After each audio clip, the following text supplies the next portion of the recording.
નમસ્કાર વિદ્યાર્થી મિત્રો, તમારા બધાનું હાર્દિક સ્વાગત છે આજના નવા વિડીયોમાં.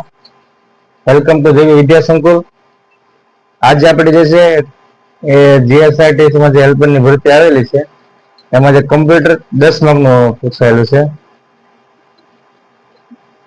એમાં આપણે જે કમ્પ્યુટરના આઈએમપી ફેક્ટ જે છે એ આપણે જોઈશું. અને પ્રકરણ 1 માં જે કમ્પ્યુટરના આપેલા છે કમ્પ્યુટર પરિચય, સામાન્ય પરિચય આજે જોઈશું. અને પછી આપણે બીજા વિડીયોમાં પાછું એનું એડવાન્સ આપણે જોઈશું. તો વિડીયો તમે બને રહેજો અને બનેલા વિડીયો શેર કરજો.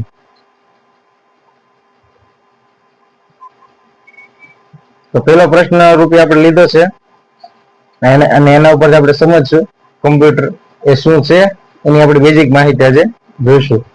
હેલ્પરમાં જે પૂછાશે કે એવા જે પ્રકરણ પહેલું છે આ ધોરણ 9 ની જે ટેક્સ્ટ બુક છે કમ્પ્યુટર પરિચય, અને એનું જે પ્રકરણ પહેલું છે એનું આપણે એમાં જે પૂછાઈ શકે એવા પ્રશ્ન આપણે આ સ્લાઇડમાં લીધા છે. તો બધા આઈએમપી છે એટલે બધા તમે તૈયાર તો કરી નાખજો. પહેલો પ્રશ્ન છે આપણે એ રીતે સમજશું કે કમ્પ્યુટર એ કેવું યંત્ર છે. એનો જવાબમાં છે કે કમ્પ્યુટર જે છે એ બહુલક્ષી યંત્ર છે. અને એને બહુલક્ષી યંત્ર શું કામ કહેવાય છે એ આપણે જોઈ. એના કારણો એક છે કે આપણે રોજિંદા જે છે આપણે દરરોજ આપણે જીવનમાં ક્યાંક ને કમ્પ્યુટરનો ઉપયોગ થાય છે.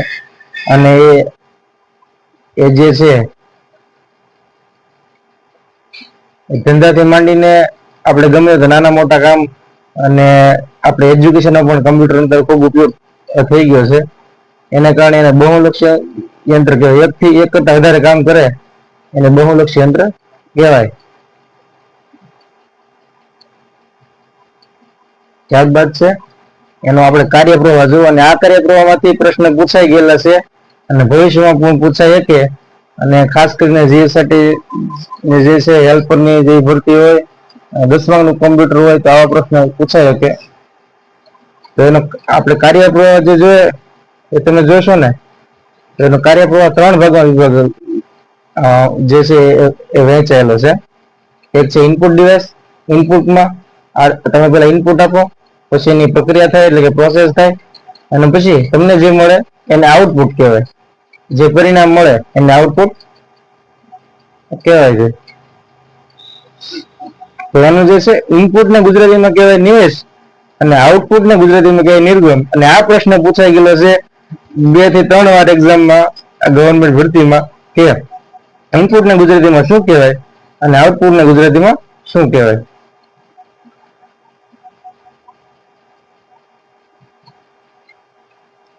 ત્યાર પછીની સ્લાઇડ છે કે કમ્પ્યુટરના વિવિધ ઉપયોગો. કમ્પ્યુટરના આજના જગતમાં આજના આપણે જીવન જરૂરિયાતમાં જે છે કમ્પ્યુટરનો ખૂબ વધારે ઉપયોગ થઈ ગયેલો છે અને ઉપયોગી છે ફૂલ એમ કમ્પ્યુટર. તો એની જે છે આ બેઝિક માહિતી જે છે એ આપણને ખબર તો હોવી જોઈએ કે એનો ઉપયોગ ક્યાં કયા ક્ષેત્રે થાય છે એ રીતે.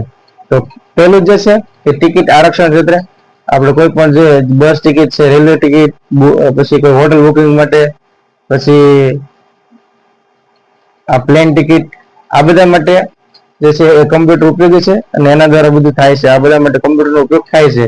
પછી બેંકના વિવિધ કાર્ય કરવા માટે તમે બેંકના કાર્યમાં એટીએમ કાર્ડ પણ આવી જાય અને ઇન્ટરનેટ બેન્કિંગ પણ આવી જાય. ઇન્ટરનેટ બેન્કિંગ વધારે બધા છે એ વ્યવહાર સરળ બન્યા છે બેંકમાં. ત્યારબાદ છે ઇવેન્ટ મેનેજમેન્ટ, માલપતમાં સહાય, પછી મનોરંજન ક્ષેત્રમાં, મનોરંજનમાં, રમતગમતના સાધનોમાં, સંગીતમાં, ચલચિત્રોમાં એટલે કે એડિટિંગમાં, વિડીયો એડિટિંગમાં, એના બધા સુધારા વધારામાં ખૂબ કમ્પ્યુટર ઉપયોગ થયેલો છે. ત્યારબાદ શિક્ષણ ક્ષેત્રે પણ કમ્પ્યુટરનો ખૂબ બધા ઉપયોગ થયેલો છે. જેના કારણે તમે અત્યારે યુટ્યુબ થકી વિડીયો જોવો છો, જે જ્ઞાન મેળવો છો, એમાં પણ કમ્પ્યુટર જે છે એ જવાબદાર છે, ઉપયોગી છે. પછી ફાઇનાન્શિયલ એકાઉન્ટિંગમાં પણ કમ્પ્યુટર ઉપયોગી છે. પત્ર વ્યવહાર અને છાપકામ, અત્યારે ઈમેલ જે છે ઈમેલ આવી ગયા છે, એનાથી પણ તમે તમારે પત્ર વ્યવહાર ન કરવો પડે, ઈમેલ તમે કરો એટલે સામેવાળાને મળી જાય તો તત્કાલ થાય. એટલે આ રીતે કમ્પ્યુટરનો ઉપયોગ જે છે એ ખૂબ વધી ગયેલો છે અને તાત્કાલિક એનાથી પરિણામ મળે એમ. ત્યારબાદ જે છે અવકાશ ક્ષેત્રે પણ, વિજ્ઞાન ક્ષેત્રે, અવકાશ ક્ષેત્રે પણ એનો ખૂબ ઉપયોગ વધી ગયેલો, ઉપયોગ થઈ ગયો છે, ઉપયોગી છે. રોબોટિક્સમાં જો આપણે એવું કીધું ને, ઈમેલ અને ચેટિંગમાં તમે તમારે કોઈનું કામ હોય તમે એને વોટ્સએપ મેસેજ કરો એટલે સામે રિપ્લાય આવે, એ પણ એક કમ્પ્યુટરનો ઉપયોગ જ છે, અને તાત્કાલિક તમને જવાબ મળે એમ. ત્યારબાદ છે વેબસાઇટ બનાવવામાં, આ બધા ઘણા બધા ઉપયોગ છે. આમાં ઉપયોગ યાદ રાખવાનો. આમાં પ્રશ્ન બેઝિક બની શકે કે નીચેનામાંથી કમ્પ્યુટર ઉપયોગ જણાવો, તો એ તો તમને ખબર હોવી જોઈએ કે આ ક્ષેત્રમાં કમ્પ્યુટર ઉપયોગ થાય છે એમ. ત્યારબાદ છે એક શબ્દ છે કે અલ્ગોરિધમ. અલ્ગોરિધમ એટલે શું એને પેલા તમને સમજાવું, પછી અંદર તમે જે એ લાઈન બાય લાઈન તમને કહું. અલ્ગોરિધમ એટલે દાખલા તરીકે આપણે જે છે એ કોઈ પણ કામ કરવું છે, આપણે કોઈ પણ કાર્ય કરવું છે, અને એના માટે આપણે જે કઈ પગલા ભરીએ, શરૂઆતમાં જે કઈ પગલા ભરીએ એને અલ્ગોરિધમ કહેવાય. આ સાદી અને સિમ્પલ અને સરળ ભાષામાં અલ્ગોરિધમ, આપણે જે કોઈ પણ કાર્ય કરવું છે અને એને એ કાર્ય આપણે એ કાર્યને પૂરું કરવા માટે એના સુધી આપણે કઈ રીતે પહોંચશું, એનો પૂર્વ પ્લાનિંગ શું છે, એ બધું કરીને એને અલ્ગોરિધમ કહેવાય. દાખલા તરીકે તમારે હેલ્પરની પરીક્ષા પાસ કરવી છે અને એમાં કમ્પ્યુટરનું 10 ગુણનું છે, તો 10 ગુણનું કમ્પ્યુટર આપણે ક્યાંથી લઈશું, કઈ રીતે તૈયાર કરશું, એ બધા પગથિયા જે છે એ તો સ્ટેપ બાય સ્ટેપ એને અલ્ગોરિધમ કહેવાય, સામાન્ય ભાષામાં, સરળ ભાષામાં. તો અલ્ગોરિધમ એ છે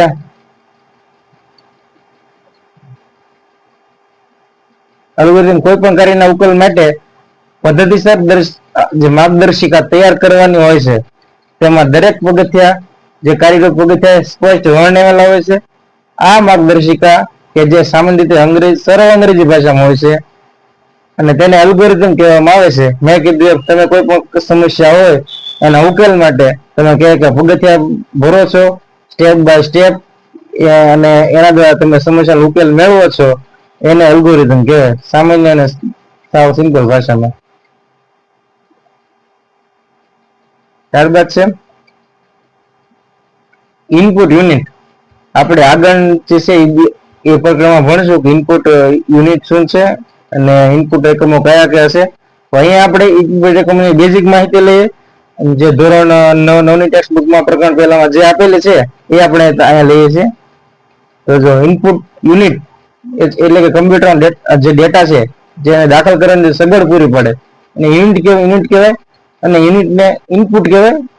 ઇનપુટ યુનિટને ગુજરાતીમાં કહેવાય નિવેશ.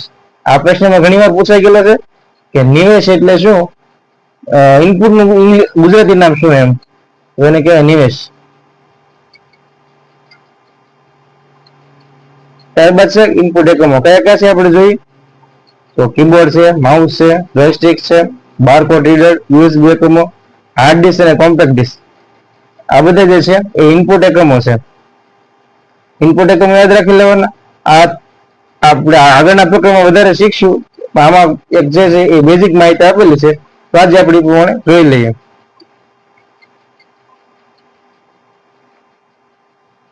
ત્યારબાદ છે મેમરી કંટ્રોલ અને મેમરી યુનિટ અને કંટ્રોલ યુનિટ. તો ઇનપુટ એકમો દ્વારા નિવેશ કરેલી માહિતીને કમ્પ્યુટરની મેમરીમાં સંગ્રહ કરવાની જરૂર પડે. કમ્પ્યુટરની મેમરી ડેટા, સૂચનાઓ અને પ્રક્રિયા દ્વારા તૈયાર થયેલા પરિણામોનો ક્ષણિક કે ટૂંકા ગાળા માટે અથવા લાંબા ગાળા માટે સમય માટે સંગ્રહ કરે છે. મેમરી વિવિધ પ્રકારની હોય છે. અમુક મેમરી બહુ ટૂંકા સમય માટે યાદ રાખવા માટે સક્ષમ હોય, તો અમુક કમ્પ્યુટર ચાલુ હોય ત્યાં સુધી જ માહિતીનો સંગ્રહ કરે, તેને પ્રાઇમરી મેમરી કહેવાય. અને બીજી સેકન્ડ મેમરી.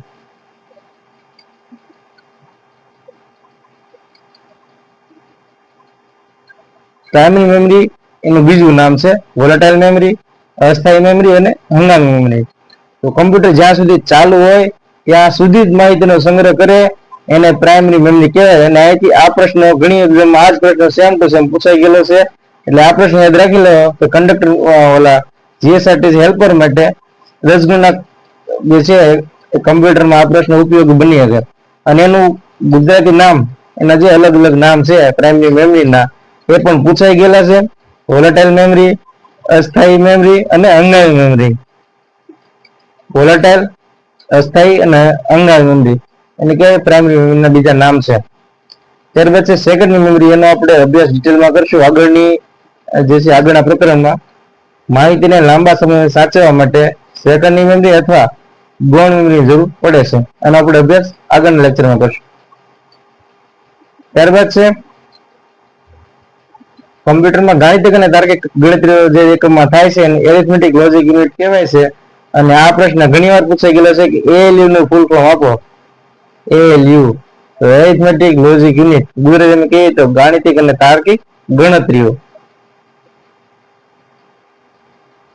કંટ્રોલ યુનિટ છે કંટ્રોલ યુનિટ CU, જે સૂચનાઓના અમલના સંચાલન અને કમ્પ્યુટર અને અન્ય જે છે એ ભાગોના કાર્યનું નિયંત્રણ કરે છે.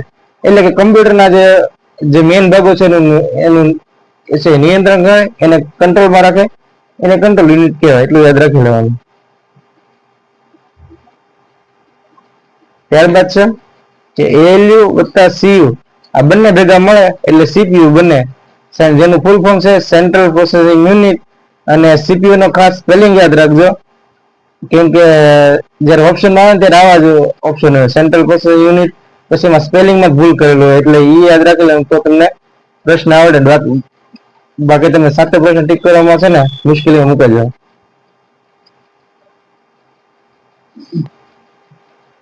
અને એનું ગુજરાતી એક નામ છે યાદ રાખી લેવાનું, મધ્યસ્થ પ્રક્રિયક એકમ. એ ઘણી વાર પરીક્ષામાં પૂછાઈ ગયેલું છે.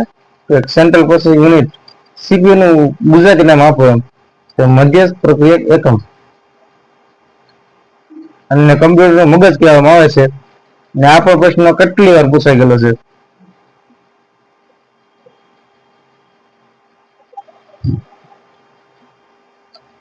અહીં આપણે ચાર્ટ સ્વરૂપે એ છે એ પ્રોસેસ કઈ રીતે કામ કરે છે કમ્પ્યુટર એની બેઝિક માહિતી એક ચાર્ટ સ્વરૂપે આપણે લઈએ.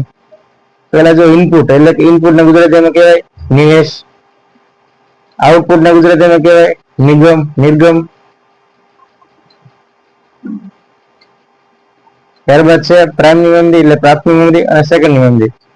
પ્રાથમિક મેમરીમાં જે છે એ ડેટા ટૂંકા ગાળા માટે સંગ્રહ થાય છે એટલે એને પ્રાઇમરી મેમરી કહેવાય. અને બીજા ઘણા નામ છે, હમણાં આપણે આગળ જોયા હતા. એક વોલેટાઇલ મેમરી, એક અસ્થાયી અને બીજી અંગાવી મેમરી. આ નામ યાદ રાખી લેવાના. આવી રીતે ભણો ને આ ચાર્ટ સ્વરૂપે એટલું સમજો તમે બીજું સમજાઈ જાય આખું. ત્યારબાદ છે ઇનપુટ તમે કમ્પ્યુટરમાં આપો અને પ્રોસેસ થાય અને પછી તમને જે પરિણામ મળે એને આઉટપુટ કહેવાય. અને જે પ્રોસેસ થાય ને એમાં મેન આ છે કંટ્રોલ યુનિટ અને ALU. ALU નું ફૂલ ફોર્મ જોયું હતું. ALU નું full form arithmetic logic unit અને કંટ્રોલ યુનિટ. CU નું ફૂલ ફોર્મ છે કંટ્રોલ યુનિટ. અને એ બંને દ્વારા બને છે સેન્ટ્રલ પ્રોસેસિંગ યુનિટ, જેને ગુજરાતીમાં કહેવાય મધ્યસ્થ પ્રક્રિયક એકમ.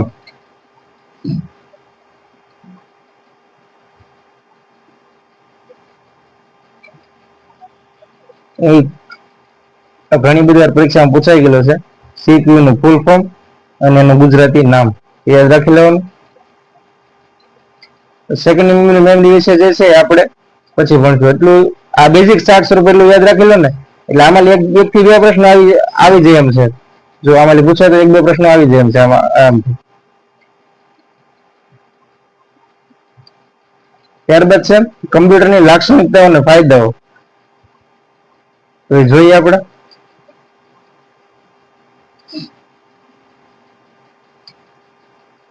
કમ્પ્યુટરની લાક્ષણિકતા અને ફાયદાઓ જોઈએ તો એના ફાયદા જોઈએ. એક સ્વયં સંચાલન છે, એ ચોકસાઈથી કામ કરે છે, પછી લાંબા સમય સુધી માહિતીનો સંગ્રહ કરે છે, અને યાંત્રિક અને વારંવાર પુનરાવર્તિત કાર્ય કરવાની ક્ષમતા ધરાવે છે, અને પ્રોગ્રામિંગ કરવાની ક્ષમતા ધરાવે છે. આ બધા જે છે કમ્પ્યુટરના ફાયદાઓ છે. આગળ પેલા આપણે જોઈએ તો ઉપયોગો જોયા હતા, અહીંયા ફાયદાઓ છે. લાંબા સમય સુધી તે માહિતીનો સંગ્રહ કરી શકે છે. તમારે કોઈ પણ માહિતી જે છે એ ડેટા તમારે સાચો હોય તો ખૂબ લાંબા સમય સુધી એમાં સચવાઈ રહે છે એમ. પછી યાંત્રિક અને વારંવાર પુનરાવર્તિત જે છે એ કાર્ય કરવાની ક્ષમતા, એટલે માણસની ઘોડે જેમ થાકી જતું નથી એ તમે એની પાસે જેટલું કામ લો એટલું તમને કામ આપે છે. પછી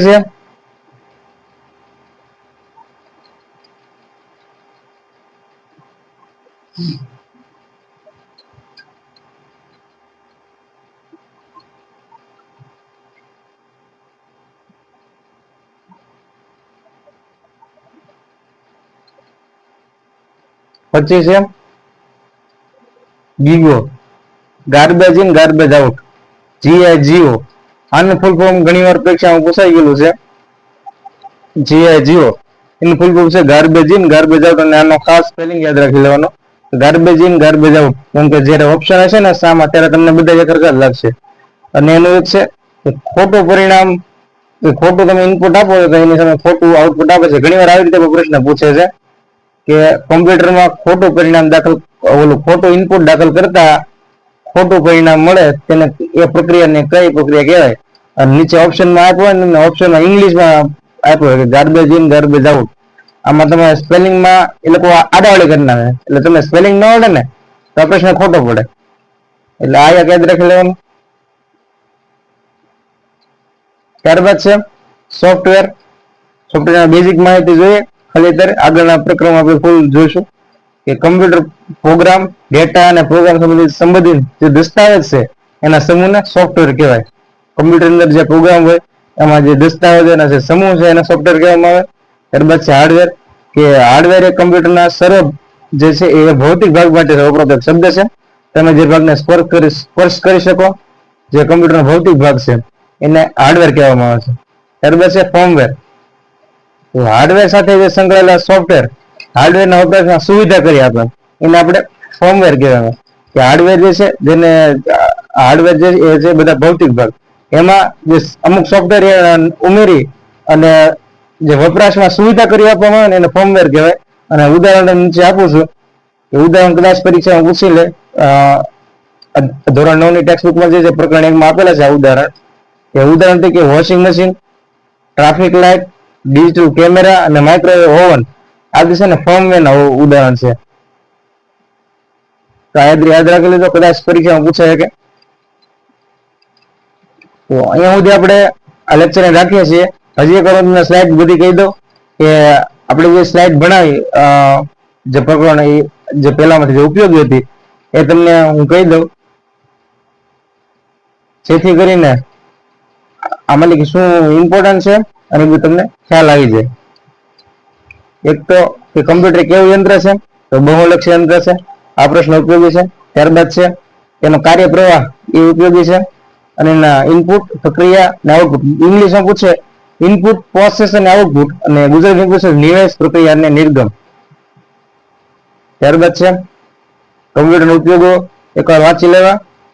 ત્યારબાદ છે અલ્ગોરિધમ, એ કોઈ પણ કાર્યના ઉકેલ માટે પદ્ધતિસર જે દર્શાવતી જે માર્ગદર્શક જે તૈયાર કરવામાં એ સરળ અંગ્રેજી ભાષામાં એને અલ્ગોરિધમ કહેવામાં આવે. ત્યારબાદ ઇનપુટ ડિવાઇસ આપણે જોયા કયા કયા છે, કીબોર્ડ, માઉસ, જોયસ્ટિક, બારકોડ રીડર. આમાંથી એકાદો પ્રશ્ન બની શકે. બસ મેમરી અને કંટ્રોલ યુનિટ આમાં લીધે પ્રશ્ન બની શકે કે જ્યાં સુધી કમ્પ્યુટર ચાલુ હોય ત્યાં સુધી માહિતીનો સંગ્રહ કરે તે કઈ મેમરી, તો પ્રાઇમરી મેમરી છે, એનું બીજું નામ વોલેટાઇલ મેમરી છે. એનું વોલેટાઇલ મેમરી, અસ્થાયી મેમરી અને હંગામી મેમરી, આ ત્રણ કહેવાય. ત્યારબાદ છે માહિતીને લાંબા સમય સાચવવા માટે સેગની મેમરી અથવા ગૌણ મેમરીની જરૂર પડે. અને ત્યારબાદ છે એએલયુ નું ફૂલ તમને પૂછીએ કે એરિથમેટિક લોજિક યુનિટ, અને સીયુ નું કંટ્રોલ યુનિટ, જે કમ્પ્યુટરના અલગ અલગ જે છે કમ્પ્યુટર જે સૂચના એનો અમલ કરે, સંચાલન અને કમ્પ્યુટરના જે ભાગો છે નિયંત્રણ કરે.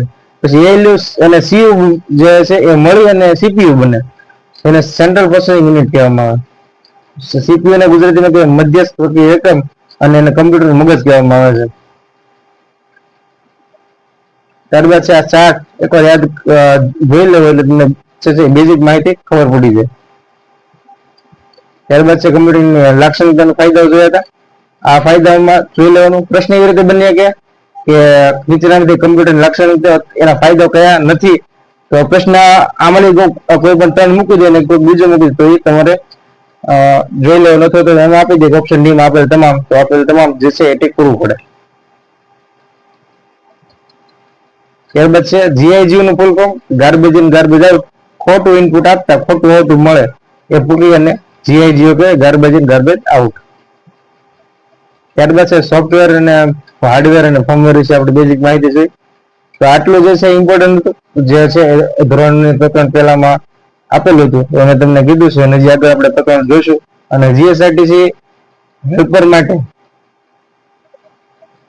હેલ્પર માટે જે છે એ આપણે આમાં જે ઉપયોગી લાગે એવું બધું લઈશું. આમાંથી તમને પ્રશ્ન આવી જાય થોડા ઘણા. આ પ્રકરણમાંથી આ લેક્ચરમાંથી 1 થી 2 જે છે એ 2 થી 3 પ્રશ્ન પૂછાઈ શકે. તો તમને વિડીયો ગમે તો લાઈક કરજો, શેર કરજો અને આવા વિડીયો જોવા માટે આપણી ચેનલને સબસ્ક્રાઇબ કરી નાખજો અને બેલ આઇકન દબાવી દેજો જેથી હું જ્યારે વિડીયો મૂકું એટલે તમને નોટિફિકેશન આવી જાય. તો મળશું બીજા લેક્ચરમાં. સારું છે. જય હિન્દ, જય ભારત.